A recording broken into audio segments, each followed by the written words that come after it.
नमस्कार दोस्तों, इस वीडियो सीरीज में हम लोग पढ़ रहे हैं विज्ञान के वैसे सभी महत्वपूर्ण प्रश्न जो रेलवे की विभिन्न ऑफलाइन तथा ऑनलाइन परीक्षाओं में पूछे गए हैं। इस वीडियो में हम लोग फिजिक्स, केमिस्ट्री तथा बायोलॉजी के प्रश्नों को पढ़ेंगे। अगर आप इस वीडियो पर नए हैं तो कृपया इस चैनल को सब्सक्राइब कर लें तथा प्लेलिस्ट में जाकर विज्ञान के और भी कई वीडियो हैं उन्हें भी देखें। अगर वीडियो अच्छा लगे तो लाइक करें, अपने सुझाव कमेंट करें और चैनल को सब्सक्राइब जरूर करें। तो अब हम लोग देखेंगे आज का प्रश्न। आज का प्रश्न की शुरुआत करते हैं 21 नंबर क्वेश्चन से। जैसा कि आपको पता है 20 नंबर क्वेश्चन तक हम लोग पिछले वीडियो में देख चुके थे। आज से 21 नंबर क्वेश्चन हम लोग फिजिक्स के देखेंगे। तो अभी हम लोग फिजिक्स का क्वेश्चन देख रहे हैं। न्यूटन के गति के प्रथम नियम से किस राशि की परिभाषा मिलती है? तो जैसा कि आप सभी लोग जानते हैं दोस्तों, न्यूटन के गति के प्रथम नियम से हमें जड़त्व की परिभाषा मिलती है, लेकिन ऑप्शन में यहाँ जड़त्व नहीं है। तो आप लोग यहाँ पर जड़त्व की परिभाषा को समझिए।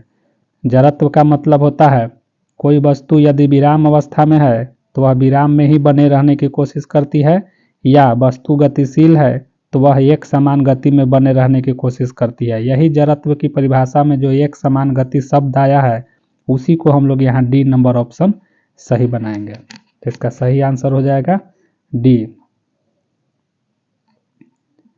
इसकी व्याख्या आप लोग पढ़ लीजिएगा। अगला क्वेश्चन है, किसी भी स्थिर या गतिशील वस्तु की स्थिति और दिशा में तब तक कोई परिवर्तन नहीं होता जब तक उस पर कोई बाह्य बल सक्रिय न हो। यह न्यूटन के गति के कौन से नियम के अनुसार है? तो आप लोग ध्यान से इसको पढ़ें।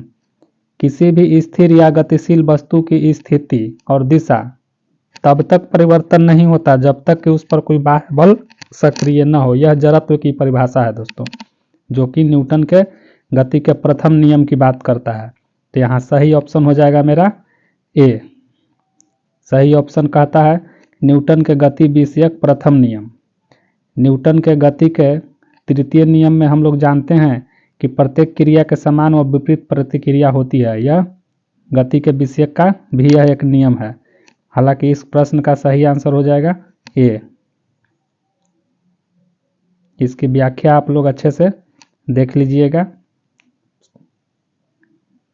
क्वेश्चन नंबर 23, कालीन से धूल हटाते समय हम इसको अचानक झटका देते हैं अथवा छड़ी से पीटते हैं, इसका कारण क्या है?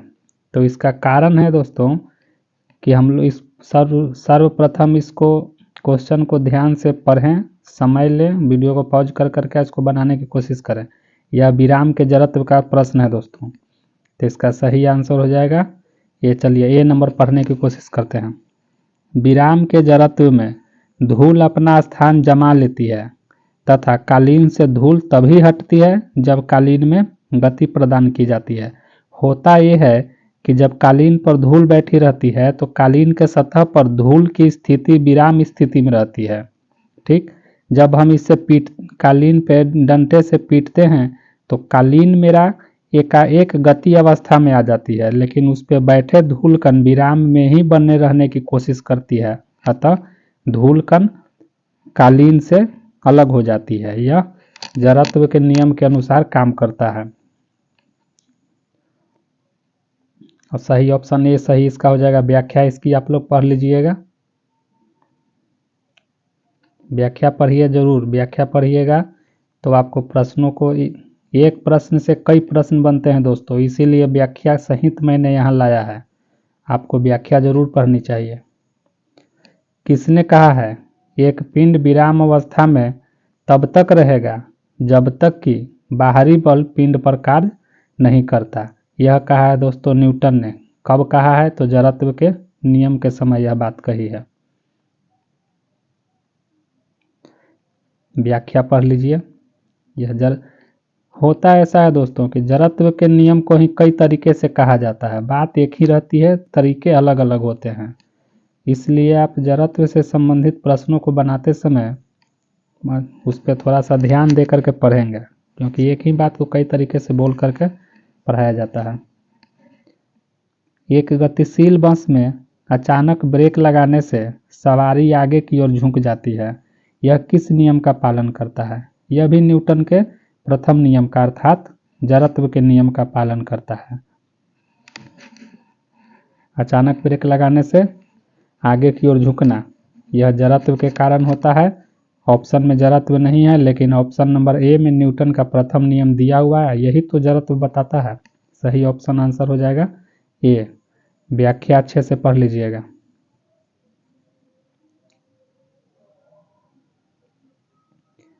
न्यूटन के गति का कौन सा नियम जड़त्व की व्याख्या करता है? तो प्रथम नियम। सही ऑप्शन ए। एक वस्तु के जड़त्व की प्रत्यक्ष निर्भरता है, ये इंपॉर्टेंट क्वेश्चन है दोस्तों। एक वस्तु के जड़त्व की प्रत्यक्ष निर्भरता है द्रव्यमान पर, अर्थात वस्तु की द्रव्यमान जितनी अधिक होगी उसका जड़त्व भी अधिक होगा।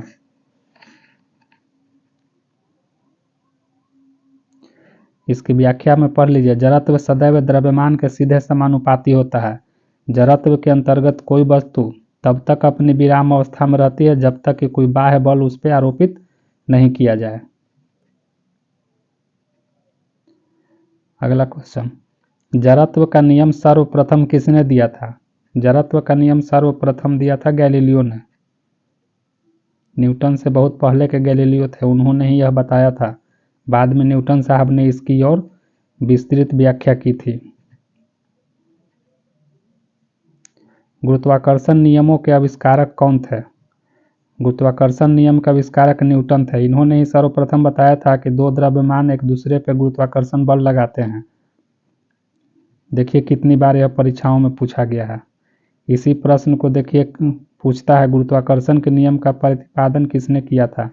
सही ऑप्शन बी है इसका, न्यूटन साहब ने किया था। आप लोग जानते होंगे क्योंकि यह काफ़ी पॉपुलर क्वेश्चन है। इसकी व्याख्या को ध्यान से पढ़िए। न्यूटन ने अपनी पुस्तक प्रिंसिया में गुरुत्वाकर्षण का नियम दिया था। यह भी प्रश्न पूछता है दोस्तों कि प्रिंसिया नामक बुक किसने लिखी थी? तो न्यूटन साहब ने लिखी थी। गुरुत्वाकर्षण के नियम के अनुसार पृथ्वी हर वस्तु को अपनी ओर खींचता है। इसकी व्याख्या इसमें काफ़ी डिटेल में दिया हुआ है। आप वीडियो को पॉज कर करके ध्यान से इसको पढ़ लीजिएगा।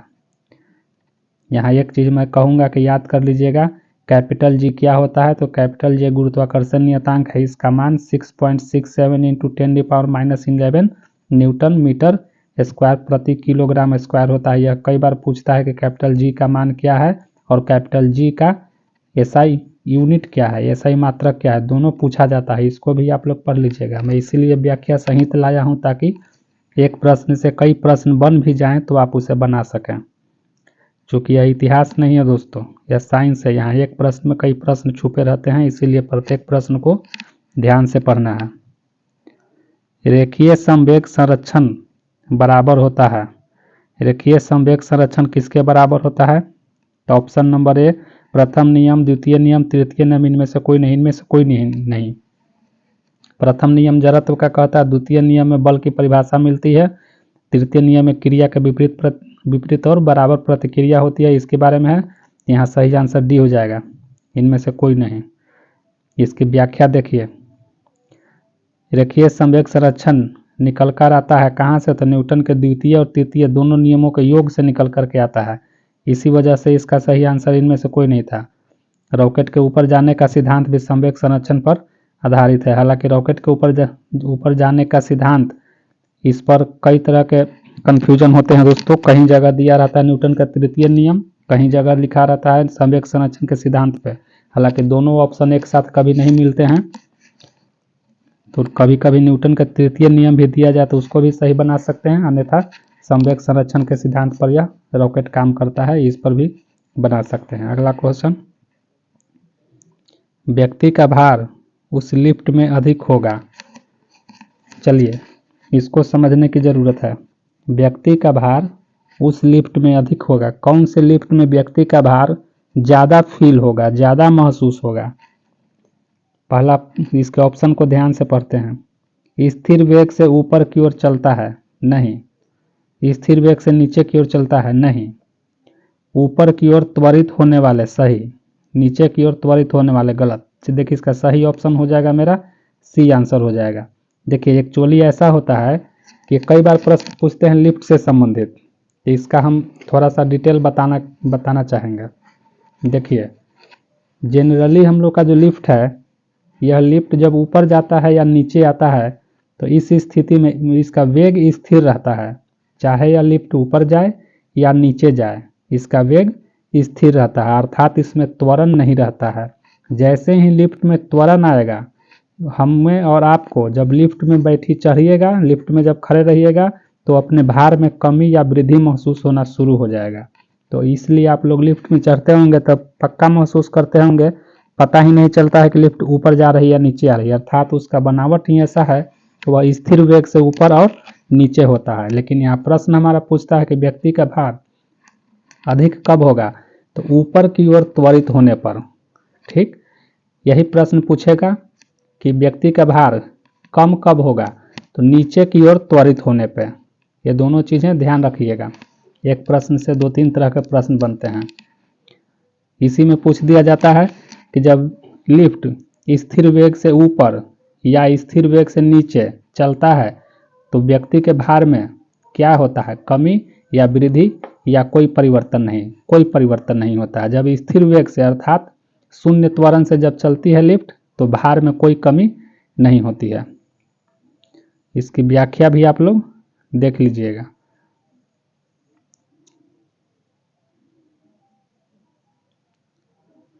किसी पिंड के उस गुण धर्म को क्या कहते हैं जिससे वह सीधी रेखा में विराम या एक समान गति की स्थिति में किसी भी परिवर्तन का विरोध करती है। इसे हम लोग क्या कहते हैं, परिवर्तन का विरोध। परिवर्तन का विरोध हम लोग जड़त्व को कहते हैं।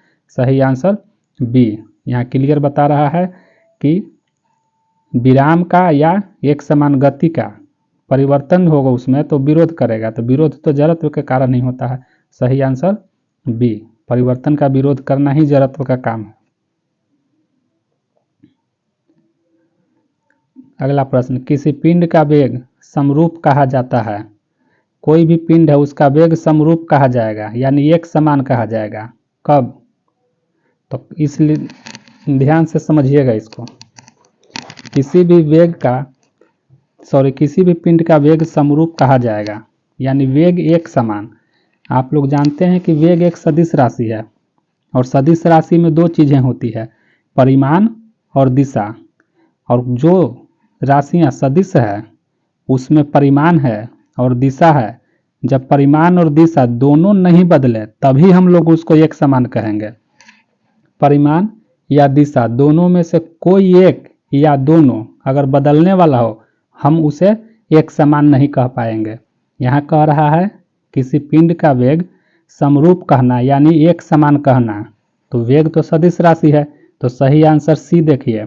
वेग का मान यानी परिमाण और दिशा दोनों नियत हो, यानी कि ना तो इसका परिमाण बदलना चाहिए ना तो इसका दिशा बदलना चाहिए, दोनों नियत रहेगा, तभी हम लोग किसी पिंड के वेग समरूप कह सकते हैं। यह इसलिए क्योंकि वेग एक सदिश राशि है और इसमें परिमाण और दिशा दोनों होती है। यही प्रश्न अगर पूछा जाता किसी पिंड का चाल समरूप कहा जाएगा, यहाँ वेग के जगह अगर चाल शब्द जोड़ दिया जाए तब हम लोगों को यहाँ पर फिर से आंसर बदलेगा, क्योंकि चाल एक अदिश राशि है, इसमें सिर्फ परिमाण होता है, दिशा की बात इसमें नहीं है।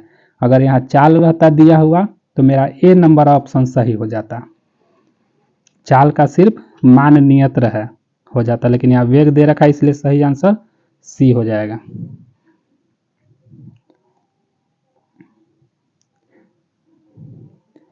अगला प्रश्न, एम द्रव्यमान का पिंड v वेग से एक दीवार से टकराता है और उसी चाल से वापस आता है, पिंड के वेग में परिवर्तन कितना होगा, 2mv। संवेग का फॉर्मूला हम लोग जानते हैं, द्रव्यमान गुने वेग, यानी कि P बराबर mv फॉर्मूला होता है संवेग का। और यहाँ बता रहा है कि दीवार से टकराता है और उसी चाल से वापस आ जाता है, तो इस स्थिति में संवेग में परिवर्तन 2m दुगना। इसको आप लोग व्याख्या को अच्छे से पढ़ लीजिएगा।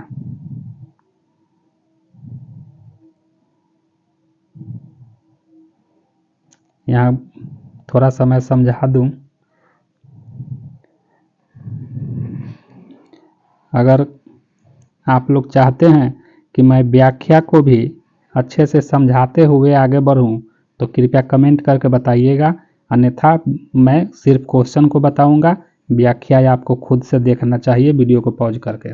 लेकिन आपको जैसा उचित लगे आप कमेंट करके बताइएगा ज़रूर कि आपको कौन सा चीज़ अच्छा लग रहा है। अगर आप कहिएगा तो मैं व्याख्या को भी और विस्तृत रूप से व्याख्या करके बताऊंगा। चूँकि ज़्यादा समय लगने की वजह से मैं व्याख्या को आपके ऊपर छोड़ रहा हूँ, लेकिन अगर आपको इच्छा होगा तो मैं व्याख्या को भी और विस्तृत रूप से बताऊंगा। चलिए फिर से यहाँ देख लेते हैं। द्रव्यमान का एक पिंड है m का और v उसका वेग है, तो सर्वप्रथम हमारा संवेग हो जाएगा mv। ठीक, यहाँ v है जो वेग है, बस जब क्या कह रहा, दीवार से टकराना और उसी चाल से वापस आना, यानी पिंड दीवार से टकराते समय उसका वेग था आगे की ओर, टकरा करके लौटते समय उसका वेग है पीछे की ओर। यहाँ पे वस्तु का द्रव्यमान तो नहीं बदला लेकिन उसका वेग की दिशा बदल गई, यानी वस्तु जब दीवार के पास जा रही थी तो उसका वेग था v, वापस लौट रही है तो उसका वेग है -v। और इस स्थिति में संवेग परिवर्तन का मतलब होता है पहले का संवेग बाद का संवेग माइनस पहले का संवेग। तो इस तरह से हम लोग अगर देखें तो mv और -mv दोनों को आपस में डिडक्ट करेंगे तो दोनों जुट करके 2mv हो जाता है। इसकी व्याख्या आप लोग देख लीजिएगा। अगर आप कमेंट करके बताइएगा तो मैं सारे फिजिक्स, केमिस्ट्री और बायोलॉजी के कॉन्सेप्चुअल और काफ़ी डिटेल वीडियो भी बनाऊंगा। प्रत्येक चैप्टर वाइज और प्रत्येक टॉपिक वाइज डिटेल कर करके मैं वीडियो बनाऊंगा। अभी तो हम लोग सिर्फ वन लाइनर और इस तरह से वस्तुनिष्ठ प्रश्नों को देख रहे हैं। अगला प्रश्न है, एक 2n s संवेग वाले और 3 kg द्रव्यमान वाले पिंड की गतिज ऊर्जा, गतिज ऊर्जा का फॉर्मूला आप अच्छे से जानते हैं 1/2 mv²। ठीक, यहाँ पे प्रश्न क्या दे रखा है, 2ns संवेग यानी संवेग दे रखा है और द्रव्यमान दे रखा है। तो इसको आप लोग व्याख्या को देख लीजिएगा। गतिज ऊर्जा का फॉर्मूला 1/2 गुने mv²।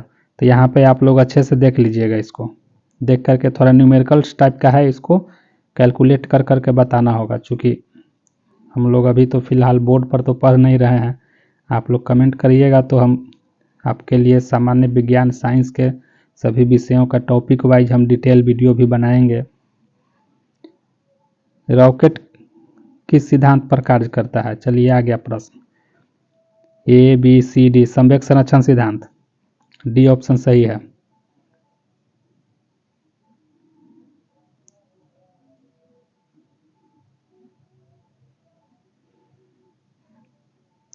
एक मछुआरा झील में फंस गया है।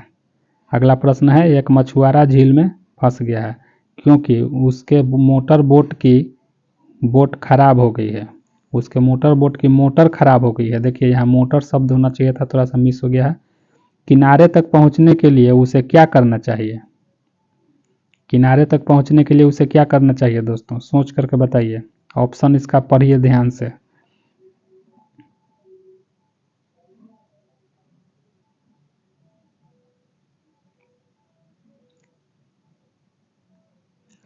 सही ऑप्शन बी, यहाँ बी ऑप्शन सही बताया जा रहा है। पढ़िए, उसे इकट्ठा की हुई मछलियों को किनारों से दूर फेंकना चाहिए। ऐसा क्यों? चलिए इसको समझते हैं। ऐसा इसलिए कि जब वह मछलियों को जिस दिशा में फेंकेगा उस दिशा के विपरीत उसके शरीर पर एक बल लगेगा। जैसे मान लेते हैं कि अगर कोई व्यक्ति वह मछुआरा नाव पर खड़े होकर के मछली को उत्तर दिशा में फेंक रहा हो, तो उत्तर दिशा में फेंकने के कारण मछली पे जितना बल उत्तर दिशा में लगा, न्यूटन के तीसरा नियम से उतना ही बल उसके शरीर पर दक्षिण दिशा में लगेगा।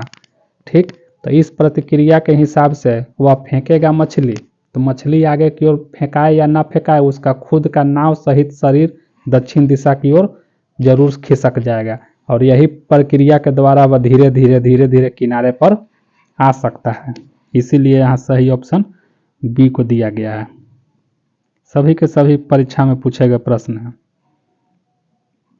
व्याख्या देखिए, संवेग संरक्षण सिद्धांत के अनुसार किनारे से दूर मछलियों को फेंकने पर बोट उसके विपरीत अर्थात किनारे की ओर बढ़ेगा। यही बात हुई ना, अगर मछलियों को उत्तर दिशा में फेंकेगा तो उसका बोट दक्षिण दिशा की ओर न्यूटन के तीसरा नियम के हिसाब से खसकते हुए चला जाएगा।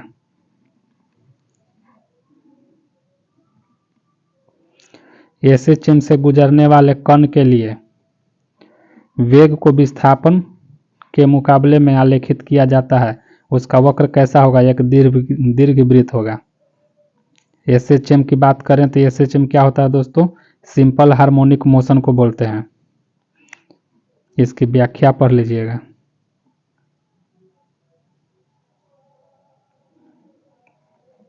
शून्य में स्वतंत्र रूप से गिरने वाली वस्तुओं की क्या होती है? तो त्वरण एक समान होता है, समान त्वरण होता है। इसको सी नंबर ऑप्शन हो जाएगा। जैसे किसी वस्तु को सीधे ऊपर से छोड़ देते हैं तो वह नीचे की ओर गिरती है, तो नीचे की ओर जब गिरती है तो उसमें त्वरण एक समान होता है, और उसका त्वरण कितना होता है? तो 9.8 मीटर प्रति सेकंड होता है। और इसी त्वरण के साथ एक समान त्वरण से वह वस्तु नीचे की ओर गिरती है। तो सही ऑप्शन सी सही हो जाएगा।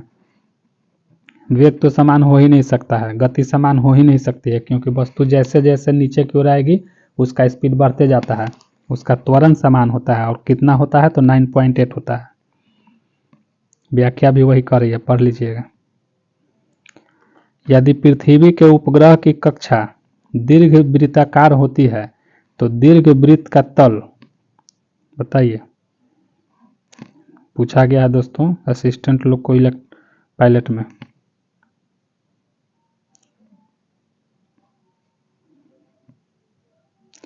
इसका सही आंसर हो जाएगा डी, पृथ्वी पर गिर जाएगा।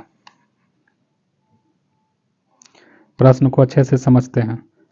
यदि पृथ्वी के उपग्रह की कक्षा दीर्घवृत्ताकार होती है तो दीर्घवृत्त का तल किधर होगा? तो पृथ्वी पर गिर जाएगा। इसका मतलब यह है कि कोई पृथ्वी से ऊपर उपग्रह छोड़ा गया है, और उस उपग्रह का जो कक्षा है अगर वह दीर्घवृत्ताकार हो तो वह दीर्घवृत्ताकार होने की वजह से वह क्या हो जाएगा? तो पृथ्वी के केंद्र की ओर चला आएगा खिंचा करके।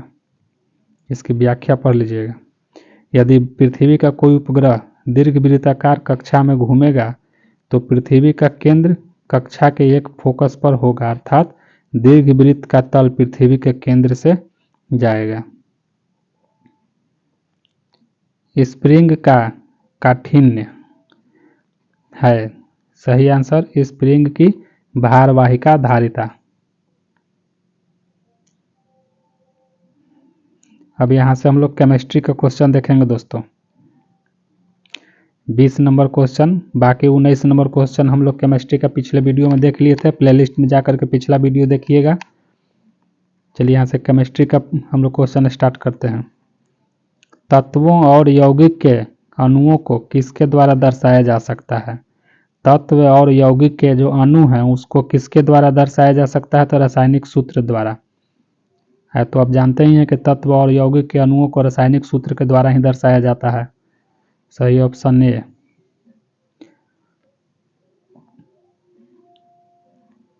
ये भी प्रश्न पूछ सकता है उलट के, रासायनिक सूत्र क्या है? तो सही आंसर हो जाएगा तत्व और यौगिकों के अणुओं को दर्शाने का तरीका। 21 नंबर क्वेश्चन, निम्न इलेक्ट्रॉनिक विन्यास किस तत्व को सूचित करता है? तो यह इलेक्ट्रॉनिक विन्यास कौन से तत्व को सूचित करता है? तो हम इसमें गिनेंगे इलेक्ट्रॉनों की संख्या। इलेक्ट्रॉन की संख्या हो जाएगा 2, 2, 4, 6, 4, 10, 1, 11, यानी इलेक्ट्रॉनों की संख्या 11, यानी कि उसमें प्रोटॉनों की संख्या भी 11। तो 11 प्रोटॉन की संख्या किस में होती है? तो सोडियम में होता है। यह सही आंसर हो जाएगा ए। इस इलेक्ट्रॉनिक विन्यास के आधार पर हम कह सकते हैं कि यह सोडियम की बात कर रहा है। सही ऑप्शन ए। 22 नंबर क्वेश्चन, तत्वों का सबसे पहले वर्गीकरण किसने किया था? सबसे पहले तत्वों का वर्गीकरण किया था दोस्तों डोबेराइनर ने। व्याख्या पढ़ लीजिएगा। व्याख्या आप लोग वीडियो को पॉज करके जरूर पढ़िएगा, क्योंकि ये क्वेश्चन से कई क्वेश्चन निकल के आते हैं। व्याख्या की पढ़िएगा तो साथ साथ आपका कॉन्सेप्ट भी बनते चला जाएगा। आधुनिक आवर्त सारणी आधारित है परमाणु क्रमांक पर, क्योंकि परमाणु क्रमांक के हिसाब से ही आजकल के जो आवर्त सारणी है उसको सजाया गया है। आवर्त सारणी में सर्वाधिक इलेक्ट्रॉन बंधुता वाला तत्व क्लोरीन, याद कर लीजिएगा इसको।